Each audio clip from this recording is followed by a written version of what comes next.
Hello, welcome back to Pure on the Road. I'm Sam Marasini back here at VMware Explore 2022. And while I was exploring the Pure booth, I found Andrew Miller.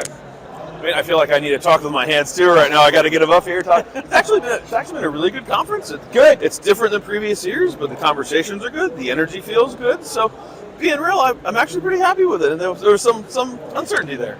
There was, but it's awesome to be back. You got to love this thing behind us here. The ransomware right behind you there, Andrew. That's awesome. I feel like that's foreshadowing one of our topics, maybe. It might be, yes. But let's jump in. You were doing some things before the conference even started out here. So give me a little insight into what was happening. So I had a really fun time presenting to the Tech Field Day folks, the delegates there, that whole community with Stephen Foskin and Gasol IT. Paired up with David Stamen. Cody Hosterman stayed in the background this time. Oh, he was in the background? He was in the background. I think I saw he tweeted a picture from the background. He did, and Vaughn had some great comments. But what was actually fun there is not only did we go into a lot of the depth of integration and partnership with VMware, and that continued to deepen and broaden, but we took a little bit of a blast from the past theme around vVols, which is what sometimes kind of feeds your technical soul a little bit, but all the upstack implications to applications. And as of November 2020, Pure is the #1 deployed vVol platform, and because of that, we've seen customers not just saying we want to use it, but start to use it at scale. Yeah. And you might know, doing something at 1 versus 100 versus 1,000, it takes different levels of engineering work. Different engineering work. It takes, you need stability built into that. So it takes some tweaking, it takes some little changes, and it sounds like we've been doing a lot of that over the past couple of years. We've had customers that have been wanting to achieve a lot of these goals around vVols, push it further and from application impact, SQL Server level, cloud data mobility, performance monitoring, doing that at scale. So we took some of this theme that's a little bit of what's old is new, but it's relevant to our customers because we keep seeing this increased adoption.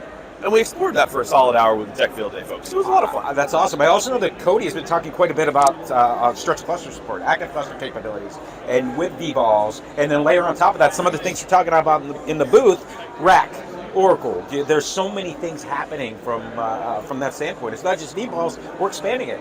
Oh, vVols is the substrate, if you will, that enables so much other stuff. And actually, I understand you mentioned stretch clustering. We're part of multiple design partnerships with VMware. That's a capital D and a capital P for design partnership, right? But that's actually where one of those we've been working on a lot with them is around stretch clusters with vVols, because there's serious engineering there. But it's so cool to see stuff that I was thinking about 5-10 years ago. It's actually coming into reality, and that even goes to if you have something that's really going to be a standard. The trade-off of a standard is it's very pervasive, but it takes time. Sure. And we've been paying that engineering price over time. Awesome. Now that's one topic, great one, and you can watch those Tech Field Days. They're online. You guys can find those. Now, in addition, you got that ransomware right over your shoulder. What's happening there? There was a keynote. There was vSphere 8 announcements. There was a bunch of things, but. I mean, if I needed any more validation after, I don't know, if you Google, you can find Andrew Miller ransomware. It's probably 6 years back. Sure. But if I needed validation, it's a relevant topic. It was in the keynote yesterday, actually. That's awesome. But actually 3 booth sessions all on the anatomy of a ransomware attack. Yep. And right back here. I really enjoy that, just because, frankly, from a Pure standpoint, we have enough ways that we can help people with simplicity and ease of setup and immutability, and even if there's admin compromise and speed of resource. Okay, there's all that Pure stuff, but we can follow the conversation widely enough. The way that I can start, that's what the session really is talking about the anatomy of an attack. The customers will talk about defense in depth. It's not like all I have is a hammer, everything is a nail. I can actually have a larger conversation along with actually Andy Stone, Pure, that actually comes from a CISO background. Mm-hmm. But we can have this larger kind of helpful conversation knowing that there's good stuff from a Pure standpoint, kind of no matter which way it goes. We don't have to pull it back to here's our stuff, right away. Right. There's a lot more to it than just the storage capabilities. Mm-hmm. And by the way, that's why our partner community is so strong for us in helping you, our customers, pull all of that together into a complete solution set around it, right? The anatomy of attacks, the beginning of it, but understanding those possibilities. What do you do before? What do you do during? What do you do after? I've seen you go through it a bunch of times. I'll throw in 1 or 2 last little stories or factoids that are fun.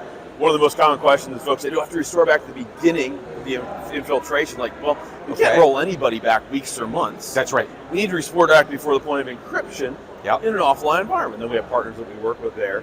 And as well, sometimes I've had execs or board level thing, I might have to pay the ransom, but the decryption process, it's actually slow enough that I know one, it's actually Colonial Pipeline, they were very public about it, they paid the ransom, then realized they had to recover from the things they just said were too slow, because the decryption process was too slow. So there's levels of nuance here that are fun to talk about because it's educational about painful Yeah, stuff. well, that's We're here to also help. assuming that you get the keys back, and you Yes, have to if pay they're it. honest, kind of.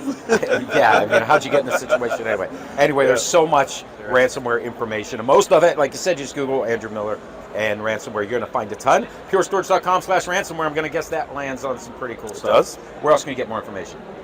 As always, Sam, thank you. It's a pleasure. Thank you, Andrew. Thank you guys for watching. Hit that subscribe button for more. We will see you next time with more from VMware. VMware Explore 2022. I got to do that a couple of times. You got it right.